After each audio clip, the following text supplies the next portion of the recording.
Delta 7 நண்பர்கள் அனைவருக்கும் வணக்கம். இந்த பதிவில் பார்க்க போற படம் சிறை. விக்ரம் பிரபு நடிப்பில் வெளியாகி இருக்கு. கிறிஸ்துமஸ் ரிலீஸா 25/12/2025 ரிலீஸ் ஆகி இருக்கு. அனைவருக்கும் கிறிஸ்துமஸ் வாழ்த்துக்கள்.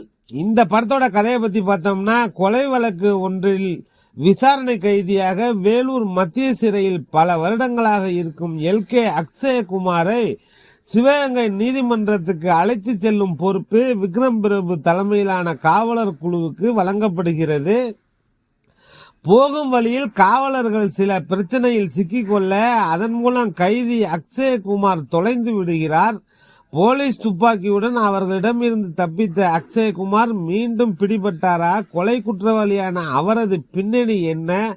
அவர் யாரை எதற்காக கொலை செய்தார்? இதனால் விக்ரம் பிரபு எதிர்கொள்ளும் பிரச்சனை என்ன ஆகிய கேள்விகளுக்கான பதிலை விறுவிறுப்பாகவும் உண்மைக்கு நெருக்கமாகவும் சொல்வதே சிறை படத்தோட கதை.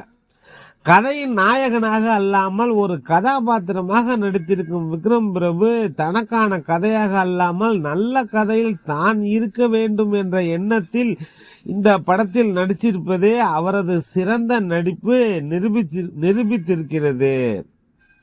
இதற்கு முன்பு காவலர் கதாபாத்திரத்தில் நடித்திருந்தாலும் இதில் முழுக்க புதிய விக்ரம் பிரபுவை பார்க்க முடிவதோடு அவரது நடிப்பில் அதீத அனுபவம் முதிர்ச்சி தெரிகிறது. தப்பித்து செல்லும் கைதியை பிடிக்கும் முயற்சி மற்றும் அதை தொடர்ந்து எதிர்கொள்ளும் பிரச்சனையை பேசுவது, நீதிமன்றத்தில் பேசுவது என படம் முழுவதும் வசன உச்சரிப்பு மற்றும் உடல் மொழி ஆகியவற்றின் மூலம் ஒரு நடிகர் என்பதை தாண்டி ஒரு காவலராக பார்வையாளர்கள் மனதுக்குள் விக்ரம் பிரபு பதிந்து விடுகிறார். மற்றொரு நாயகனாக நடித்திருக்கும் அறிமுக இளம் நடிகர் எல்கே அக்ஷயகுமார் தயாரிப்பாளர் லலித் குமாரின் மகன். லியோ படம் எடுத்தார் இல்லையா, அவரோட மகன். ஒரு நடிகருக்கான பயிற்சியை மிக சிறப்பாக மேற்கொண்டிருக்கிறார் என்பதை தனது ஒவ்வொரு அசைவுகளிலும் வெளிக்காட்டியிருக்காரு.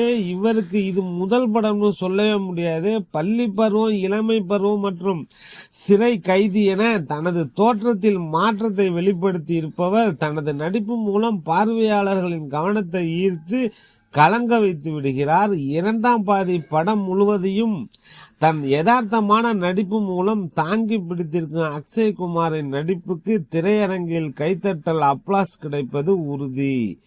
நாயகியாக நடித்திருக்கும் அனிஸ்மா அனில்குமார் எளிமையான அழகு மற்றும் குழந்தைத்தனமான சிரிப்போடு கவனம் ஈர்ப்பதோடு அளவான நடிப்பு மூலம் தனது கதாபாத்திரத்துக்கு நியாயம் சேர்த்திருக்கிறார். விக்ரம் பிரபுவின் மனைவியாக நடித்திருக்கும் ஆனந்த தம்பிராஜாவின் திரை இருப்பு திரைக்கதைக்கு பலம் சேர்த்திருக்கு.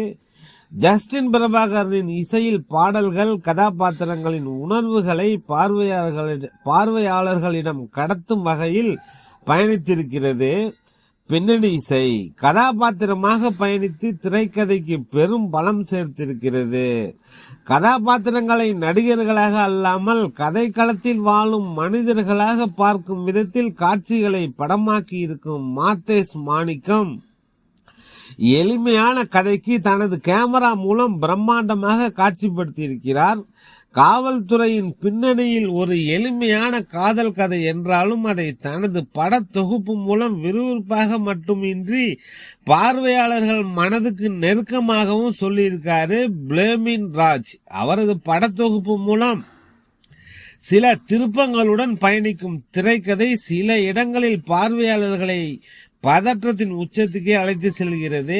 நடிகரும் இயக்குனருமான டானாகாரன் படத்தை எடுத்த தமிழ் தான் இந்த படத்துக்கு கதை எழுதியிருக்காரு. உண்மை சம்பவத்தை மையமாக வைத்து தமிழ் எழுதிய கதை அதை தனது திரைக்கதை மற்றும் இயக்கம் மூலம் வலிமையான படைப்பாக கொடுத்திருக்காரு இயக்குனர் சுரேஷ் ராஜகுமாரி.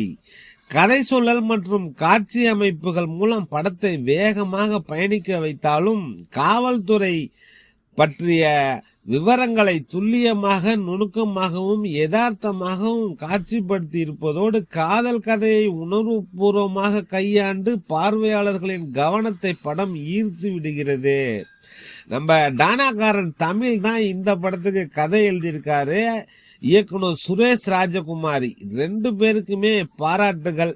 இந்த அளவுக்கு ஒரு படத்தை இந்த வருஷத்துல கொடுத்ததுக்கு டானாகாரன் தமிழ் அவர் ஒரு ரியல் லைஃப் போலீஸ் ஆபீசரா இருந்த ஒரு காலத்துல அப்படிங்கறதால அவரோட படங்கள்ல இந்த போலீஸ் ப்ரொசீஜர் செட்டப் இருக்குல்ல அதை கரெக்டா நேர்த்தியா செட் அவுட் பண்ணுவாரு. இந்த படத்துலயும் கனகச்சிதமா செட் அவுட் பண்ணிருக்காரு. சாலிடான ரைட்டிங், எஃபெக்டிங்கான ஸ்டேஜிங் அண்ட் மேக்கிங்னு சொல்லி எல்லா விஷயங்களையும் கரெக்டா இந்த படத்துக்கு அமைஞ்சிருக்கு. ஒரு ப்ராப்பரான போலீஸ் ப்ரொசீஜர் டிராமான்னு சொல்லலாம் இந்த சிறை. விக்ரம் பிரபுவை பொறுத்தவரை இந்த மாதிரி கதாபாத்திரங்களை கரெக்டா ஒரு மீட்டர்ல பண்ணணும். கொஞ்சமும் ஓவர் டோஸ் ஆகாம ஒரு எக்ஸ்பீரியன்ஸ் உள்ள ஹீரோவால தான் பண்ண முடியும். அத அவர் விக்ரம் பிரபு சரியா செஞ்சிருக்காரு. நிச்சயமா அவரோட கேரியர்ல ஒன் ஆஃப் த பெஸ்ட் ரோல்னு இந்த சொல்லலாம், அல்லது ஒன் ஆஃப் த பெஸ்ட் பிலிம்னு அவர் தாராளமா சொல்லலாம். இந்த கதாபாத்திரத்தையும் இந்த படத்தையும் மூணாறு ரமேஷ் ஒரே ஒரு சின்ன சீக்வன்ஸ் தான் உள்ள வந்துட்டு போறாரு. ரொம்ப ரொம்ப முக்கியமான சீக்வன்ஸ், வேற லெவல்ல சம்பவம் பண்ணியிருக்காரு மூணாறு ரமேஷ். அக்ஷய்குமார் அனிஸ்மா ஜோடியின் காதல் கதை மற்றும் அவர்களது நடிப்பு, இவங்க 2 பேரோட பர்ஃபார்மன்ஸும் கிட்டத்தட்ட விக்ரம் பிரபுவுக்கு ஈக்குவலா இணையாவே இந்த படத்துல சித்தரிக்கப்பட்டிருக்கு. 2 பேரும் அட்டகாசமா ஸ்கோர் பண்ணியிருக்காங்க அந்த கதாபாத்திரத்தை.